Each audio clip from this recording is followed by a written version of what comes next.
Hello students, तो आज हम लोग देखने वाले हैं कि what is democracy and why democracy. ये क्लास 9 का चैप्टर नंबर 1 है, जो सिविक्स का ये चैप्टर लिया गया है। तो इसमें हम लोग देखेंगे कि डेमोक्रेसी होता क्या है, डेमोक्रेसी क्यों ज़रूरी है, डेमोक्रेसी क्या क्या मतलब हमारे कंट्री में या फिर कौन से कंट्री में डेमोक्रेसी है और किस तरह से डेमोक्रेसी रन करती है।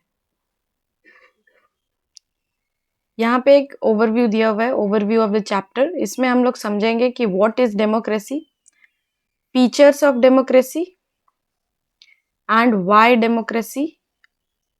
Next is broader meaning of democracy and conclusion.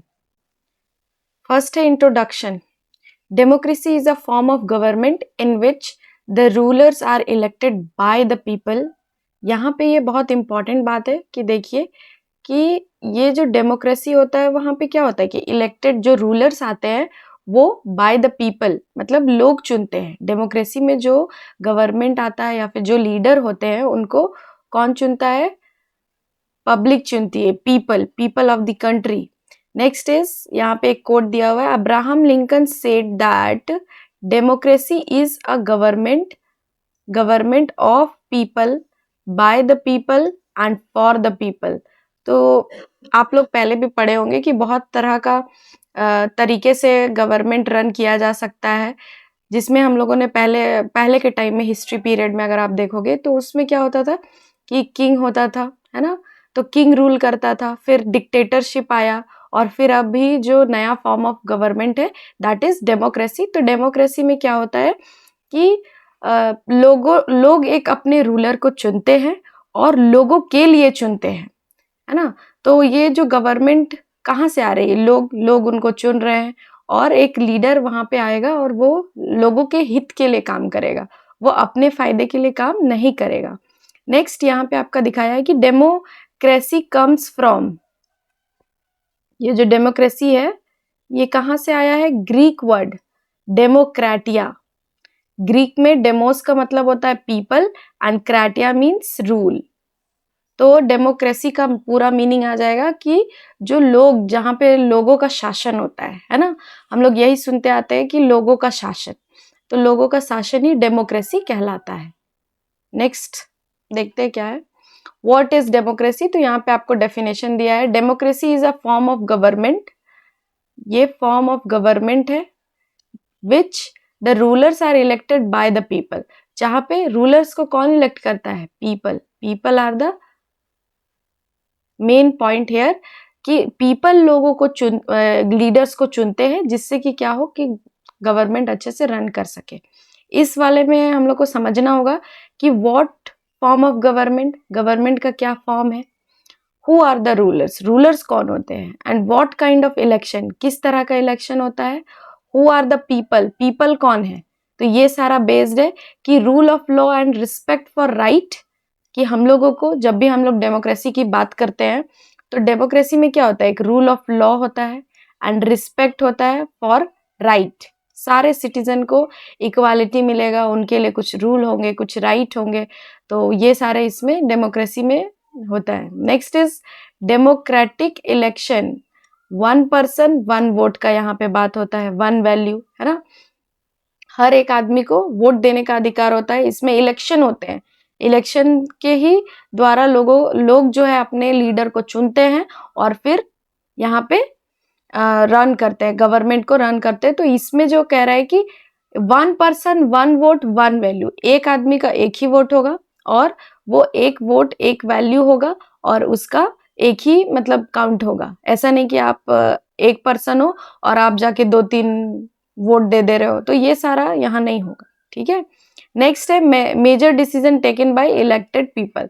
तो ज्यादातर डिसीजन कौन लेता है? इलेक्टेड पीपल लेते हैं, main decision making. Free and fair electoral competition, ये डेमोक्रेसी में होता है। तो ये सारे इसके फीचर्स है, फीचर्स ऑफ डेमोक्रेसी। तो major decision taken by elected leaders and free and fair election, मतलब यहाँ पे जो मेजर डिसीजन है वो कौन लेगा? जो हम लोग के लीडर्स है वो मेजर डिसीजन लेंगे, है ना। दूसरा है कि free and fair electoral competition, इसका मतलब है कि कोई भी किसी भी जगह से आता हो, किसी भी मतलब इन द सेंस ऑफ कि आप कोई भी कास्ट से बिलोंग करते हो या फिर आप अमीर हो गरीब हो, इससे मैटर नहीं करता है। आपके लिए यहाँ पे free and fair electoral competition होगा। आप अगर चाहते हो कि आप सोचते हो ऐसा कि आप समाज की सेवा कर सकते हो, आपको गवर्नमेंट में आना है, तो आप आ सकते हो। यहाँ पे फ्री एंड फेयर इलेक्शन होगा, कोई भी इसमें चोरी नहीं होगी और सभी के लिए ये समान होगा। Next is 1 person 1 vote. 1 person 1 vote का यही मतलब है कि एक पर्सन का एक ही वोट होगा और एक ही वैल्यू होगा। 1 person 1 vote 1 value. Next is rule of law and respect for citizen. तो 4th पॉइंट में ये बताता है कि ये जो हम लोग डेमोक्रेसी स्टैब्लिश कर रहे हैं, तो उसमें क्या होता है कि लॉ है, ये रूल ऑफ लॉ है, और इसमें मेनली बात होता है कि रिस्पेक्ट होगा किसका, सिटीजन्स का। सिटीजन्स का रिस्पेक्ट करना बहुत जरूरी है एक कंट्री में। अच्छा एक माहौल बनाने के लिए, एक एनवायरनमेंट स्टैब्लिश करने के लिए, ताकि सभी लोग यहाँ पर अच्छे तरीके से रह सके और उनका अच्छे से चले। Next is why democracy, argument against democracy. तो यहाँ पे हम लोग देखेंगे कि कुछ जो है कि हम लोगों को डेमोक्रेसी की क्यों ज़रूरत है या फिर हम लोग को डेमोक्रेसी क्यों नहीं चाहिए। तो इसमें 2 दिया हुआ है, एक आपका फॉर के तरफ में आर्ग्यूमेंट्स और एक अगेंस्ट द डेमोक्रेसी। तो पहला पॉइंट कहता है कि it leaders keeps changing in democracy, this leads to instability. Leaders यहाँ जो है डेमोक्रेसी में बार बार चेंज होते रहते हैं, जिसके वजह से यहाँ पे कैसा माहौल आ जाएगा, इनस्टेबिलिटी का माहौल आ सकता है। ये पहला है against the democracy. Second point is democracy is all about political competition. Democracy में क्या होता है, political competition and the power play there is no scope for morality. तो यहाँ पे बोल रहा है कि मोरालिटी का कोई जगह नहीं होता है। यहाँ पे सब लोग अपने पावर के लिए लड़ते हैं और बहुत ही कभी कभी गलत तरीके से फाइट करते हैं, तो इससे बहुत सारा प्रॉब्लम्स भी हो सकता है और मोरालिटी का डेमोक्रेसी में कोई ज़रूरत नहीं है। इस तरह का यहाँ पे कह रहा है कि पॉलिटिकल कंपटीशन होता है, जिससे कि ये पहला पॉइंट कि अनस्टेबिलिटी आ जाएगा। उसी तरह यहाँ पे मोरालिटी का कोई काम नहीं होता है। Next is so many people have to be consulted in a democracy that's lead to delay। अगर हम लोग ज़्यादा टाइम लगाएंगे, मतलब ज़्यादा लोगों से पूछेंगे, अगर आपको कोई भी कुछ भी प्लान करना हो और आप जितने ज़्यादा लोगों से अगर कंसल्ट करोगे तो उतना ज़्यादा टाइम टेकिंग होगा। अगर आप कोई भी इवेंट ऑर्गेनाइज करो या फिर कुछ भी किसी भी टॉपिक पे आपको डिसीजन लेना है, तो अगर आप ज़्यादा लोगों को अप्रोच करोगे तो बहुत टाइम टेकिंग होगा ये। तो सेम डेमोक्रेसी भी जो है, इसमें पीपल अगर सारे लोगों से अगर हम लोग कंसल्ट करने लगे तो बहुत डिले हो जाएगा। Next is elected leaders do not know the best interest of the people, it leads to bad decision. Sometimes क्या होता है कि कभी कभी ऐसे लोग होते हैं, ऐसे लीडर पावर में आ जाते हैं, उन लोगों को ये समझ नहीं आता है कि लोगों के लिए क्या अच्छा है, लोगों के लिए क्या सही है, क्या उनके लिए होना चाहिए। कभी कभी ऐसा वो लोग ध्यान नहीं रखते, जिसके वजह से यहाँ पे कभी कभी वो लोग बैड डिसीजन ले लेते हैं। Next is democracy leads to the corruption for it is based on electoral competition. तो कभी कभी क्या होता है कि जो पावर में है, जो लीडर है, वो कभी कभी करप्शन की तरफ आगे बढ़ जाता है, करप्ट हो जाता है। It based on the electoral competition. तो यही कह रहा है कि डेमोक्रेसी लीड्स टू करप्शन, कि ये करप्शन की तरफ चला जाता है।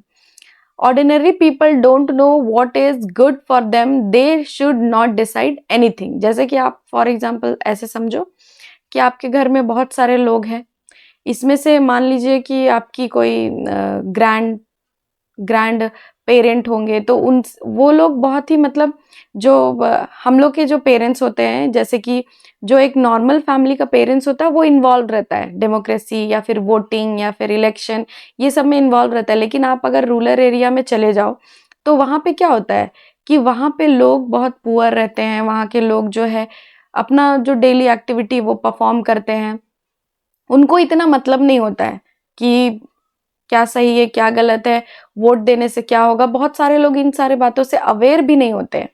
तो कह रहा है कि ऑर्डिनरली पीपल, जो एकदम सामान्य लोग हैं, उनको ये सारी चीजें समझ भी नहीं आती है, don't know what is good for them और they should not decide anything. और वो लोग को समझ में नहीं आता कि क्या उनके लिए सही है क्या गलत है, मतलब वो लोगों को कोई आइडिया नहीं होता है रिगार्डिंग दिस। तो कभी कभी ये जो है सही नहीं होता है उनके लिए डेमोक्रेसी, ये कह रहा है।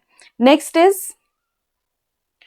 आर्ग्यूमेंट फॉर डेमोक्रेसी की जो डेमोक्रेसी उसके फॉर में क्या क्या आर्ग्यूमेंट है। First is a democratic government is a better government.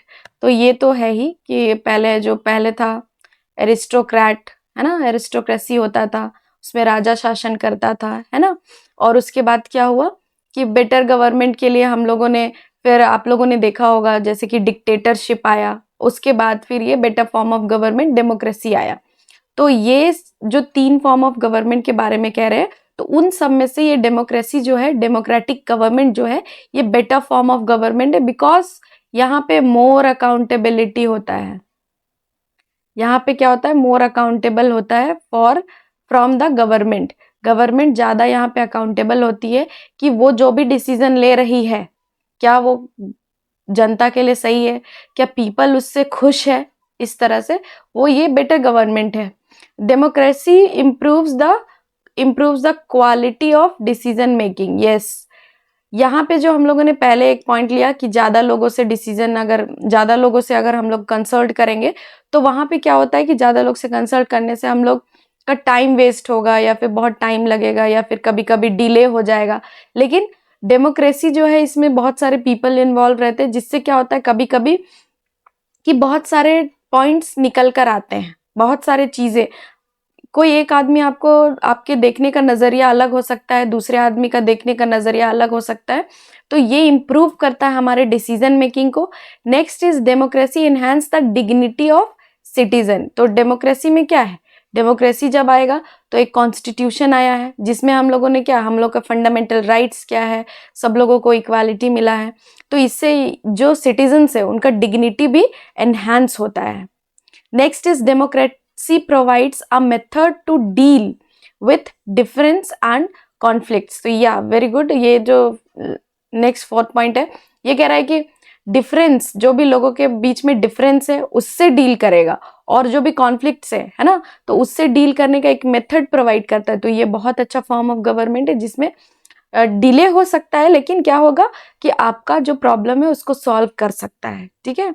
Next is democracy is better than the other form of government because it allows us to correct us own mistake. जैसे कि एक government है, अभी जो normal duration है 5 year का duration होता है, तो उसमें क्या होगा कि गवर्नमेंट जो है 5 ईयर तक रन करेगी कंट्री को।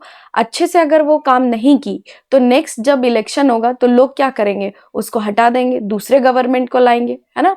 तो फिर क्या होगा कि उसको समझ में आएगा, उस गवर्नमेंट को, कि ये हमारे साथ बहुत सारा हमने गलती की, जो भी हमारे प्रॉब्लम्स हुए जिसके कारण लोगों ने हमें नहीं चुना, तो अगली बार वो क्या करेगी कि लोगों के हित के लिए काम करेगी, ताकि क्या होगा कि हमारे कंट्री में हमेशा डेवलपमेंट होते रहेगा, जो भी चीज़ें ज़रूरी है वो हमारे सिटीजन्स को मिलते रहेंगी, जिससे कि ये बहुत अच्छी तरीके से एक कंट्री ग्रोथ करेगी।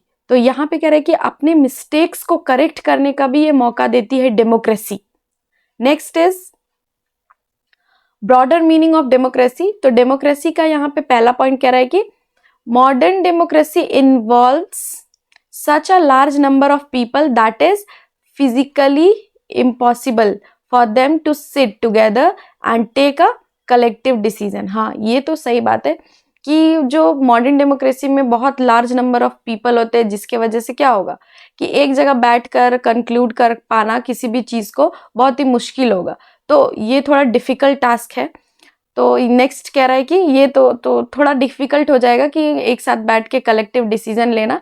Next is even if they could, अगर वो लोग ऐसा करते भी है कि सब लोग साथ में बैठ गए डिसीजन ले रहे हैं, तो the citizen does not have the time, the desire और the skill to take part in all the decision. जैसे कि अगर हम लोग को किसी हॉस्पिटल से रिलेटेड डिसीजन लेना है, तो लोगों से डिसीजन हम लोग नहीं ले सकते। लोगों से हम लोग ये पूछ सकते हैं कि क्या प्रॉब्लम्स है और उसका हम लोगों को क्या क्या चीजें उनको चाहिए, क्या क्या उनको वहां पर फैसिलिटीज प्रोवाइड करने हैं, ये सारी बातें हम उनसे पूछ सकते हैं कि किस चीज में आपको दिक्कत आ रहा है। लेकिन हम लोग उनसे डायरेक्टली ये नहीं कंसल्ट कर सकते कि हाँ तो बताइए कि क्या सही होगा, बिकॉज वहां का क्या कंडीशन है, ये एक सही आदमी जो उस जगह से रिलेटेड है या फिर जो जिसके पास वो स्किल है, मेनली इंपॉर्टेंट स्किल, कि उसके पास वो स्किल होना चाहिए। जैसे कि कोई भी अगर कोई काम करता है, अगर एक कुम्हार घड़ा बनाता है तो हर कोई घड़ा नहीं बना सकता है ना, उसके पास वो स्किल होता है जिसकी वजह से वो काम अच्छे तरीके से कर सकता है। तो हम लोगों को क्या चाहिए कि एक ऐसा इंसान जो सही डिसीजन ले सके रिगार्डिंग द हॉस्पिटल। अगर बनाना है तो हम लोगों को इंजीनियर की जरूरत होगी कि कैसे उसका स्ट्रक्चर बनाना है। तो इस तरीके से हम लोग एक ऑर्डिनरी पीपल से ये डिसीजन नहीं ले सकते हैं कि क्या सही होगा, क्या गलत होगा, क्या बजट होगा, ये सब हम लोग उसके साथ डिस्कस नहीं कर सकते। उनके साथ हम लोग सिर्फ इतना बातचीत कर सकते हैं कि क्या प्रॉब्लम्स है आपको, उसके रिगार्डिंग आप लोग क्या चाहते हैं, और फिर गवर्नमेंट का डिसीजन होना चाहिए कि उसके अकॉर्डिंग वो क्या करे, उसके रिगार्डिंग वो क्या करे। ठीक है, तो आप लोग को आई होप समझ में आ रहा हो।